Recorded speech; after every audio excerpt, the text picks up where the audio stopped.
Olá, eu quero falar um pouco sobre literatura de cordel.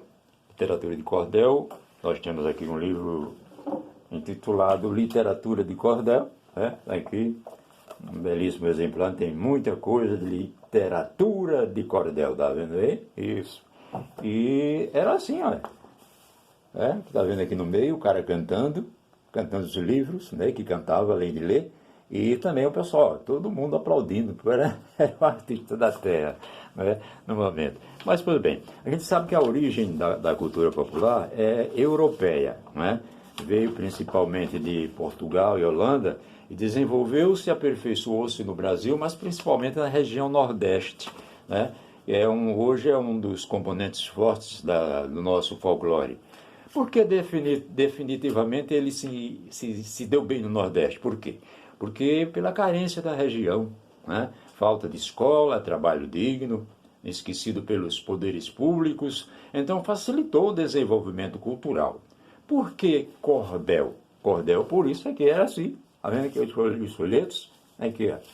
Aqui, tem mais, vamos mostrar mais para você ver. Eram assim, expostos na feira para vender. Aqui é uma foto patativa. Tá vendo? Isso aqui, tem muitas fotos aqui. Então, para você ver, uma pequena ilustração, né? Qual era a utilidade do cordel para as pessoas? Tinha alguma utilidade? Claro que tinha, lógico, né? Ele era, assim, considerado como a escola, a festa e a felicidade lúdica daquela gente, era o único meio das pessoas se socializar, né? Se socializarem, não é verdade? Pois bem, os estados nordestinos, que são o berço da cultura popular, Paraíba, Pernambuco, Rio Grande do Norte, Ceará e um pouquinho de Alagoas, né? No ano de 1960, muitos historiadores da cultura popular dão como, se não o fim da literatura de cordel e outras manifestações populares como acabadas, decaídas, né? Já em 1960, já vinha esse negócio aí. Algumas curiosidades acerca da força do cordel da época, veja que era poderoso.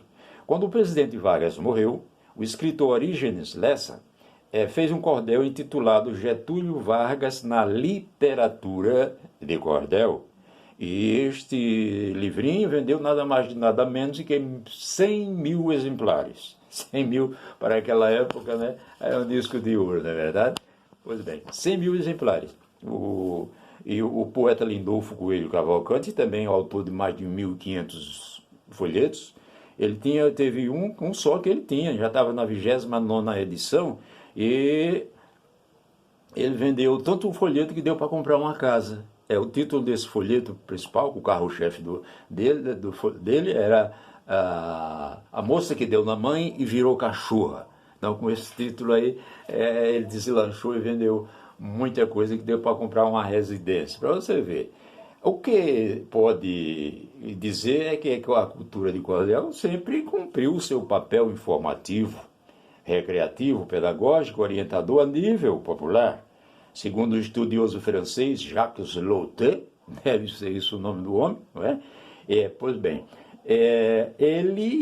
a literatura de cordel preenche totalmente as funções das informações, já dizia o escritor. Como processo de comunicação extremamente dependente da aceitação popular, a literatura de cordel ia-se adaptando-se às necessidades dos seus consumidores. E essas necessidades iam se adaptando, logicamente, à medida que havia precisão de algum certo tipo de informação. Está entendendo? Pois bem. E aí prossegue. Assim, por exemplo, no fim do século passado e no início deste século agora, pela falta quase absoluta de material de leitura, em geral no interior nordestino, o cordel supriu essa lacuna com grande aceitação, né? Trazendo de lá, de Portugal, daquela região, muitas obras de aventuras, mistérios e amores, devendo grande aceitação à recodificação operada. Como é isso? Os cenários europeus eram, em geral, transpostos para os sertões, cavalheiros andantes viravam vaqueiros. As princesas, filhas dos fazendeiros ou donos de usinas. Aí viraram heróis, né? Pedro Malazarte, João Grilo, Cancão de Fogo e até o nosso Camões, né? Pois bem, a consolidação da literatura de cordel, veja, a consolidação, deu-se na época de 30, 40, quando entraram elementos de religiosidade popular, como Padre Cícero, né? E de um outro tipo de herói, o cangaceiro, justamente originários do interior nordestino, né? Todas as tendências anteriores continuam a existir. E temos, por assim dizer, o apogeu do cordel na época de 50. Aí dá o apogeu, né? Na época de 50, sobretudo na área informativa. Nessa época, o rádio já se fazia presente, e aí notou-se um desperdício dos romances que não aguentaram a concorrência das novelas radiofônicas. Antigamente as novelas eram pelo rádio, radiofônicas, né? Pois bem, nos anos 60, há uma grande difusão do rádio transistorizado e muitos proclamam o fim da literatura de cordel. Aliás, o nome literatura de cordel se generaliza a partir de então, até a partir do ano de 60. Então, antes de 60 não era literatura de cordel, era cordel, folhetim, uma coisa, mas de 60 para cá generalizou-se literatura de cordel. Para você ver, na década de 70, um grande clamor geral pelo desaparecimento da cultura do cordel, da literatura, isto é, da popular impressa, muitos jornalistas intelectuais, pesquisadores, passam a se interessar pelo fenômeno. E não, então, tem um renascimento do cordel em outros moldes, passando a se dirigir não somente ao homem do povo, mas também às elites. Nessa época, a maioria dos folhetos são de cunho jornalístico e consolida-se uma nova tendência, que é a da autoridade e elementos do mundo político, que já começou, e comercial. Político e comercial fizeram uso da literatura popular, causando o aparecimento de numerosos folhetos de encomendas para melhor difundir o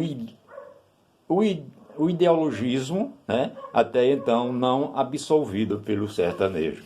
Tá certo? Então, o negócio tem fundamento, né? Agora, nos últimos 30 anos, outro fenômeno teve lugar, né? Foi a mudança dos tradicionais locais de publicações para Bahia, Brasília, Rio de Janeiro e São Paulo. O cordel acompanhou os migrantes sertanejos para os grandes centros, para as suas novas realidades. E, sobretudo, em São Paulo, notou-se uma reestruturação dos seus métodos de impressão e divulgação. Muitas folheterias nordestinas foram fechadas, né? E boa parte da atual produção se deve a quê? Ao auxílio das universidades federais e outras entidades, aqui principalmente na região Nordeste, não é? Podemos dizer que a literatura de cordel não é mais o jornal do povo, veja bem, não é mais o jornal do povo, nos moldes anteriores à época de 50. Ele se tornou nacional e internacionalmente conhecido nos meios eruditos. Aí agora subiu a história, né? Pois bem, não podemos prever os rumos que tomará a literatura popular, impressa, o cordel. Sabemos que ela não morrerá. Os poetas e cantadores se organizam em agremiações por todo o país e já fizeram vários congressos a nível nacional. É um destaquezinho aqui. Em 1980, em Salvador, por ocasião do primeiro congresso, Encontro Nacional de Estudantes de Letras, uma das propostas mais votadas foi a inserção da literatura de cordel como matéria obrigatória no currículo das faculdades de letras. Você vê, tá vendo? Rapaz. Embora a probabilidade de concretização desta medida foi pequena, é importante constatar realmente esse fato de importância, não é verdade? Pois bem, hoje, em nosso tempo, temos confirmado a apreensão dos estudiosos eruditos pela literatura de cordel. Citamos Patativa do Assaré, nosso monstro sagrado nordestino, Patativa do Assaré, que seus trabalhos estão sendo estudados na Sorbonne, na Universidade de Sorbonne, na França, sabe onde? Na cadeira de Literatura Popular Universal. Você vê o tamanho da literatura de cordel que tem o seu peso, a sua medida, cooperando com a modernidade, né? E a gente em casa aqui sempre vê algumas pessoas, de vez em quando, aqui os estudantes fazerem pesquisa conosco, no pequeno conhecimento da gente, a gente vai auxiliando.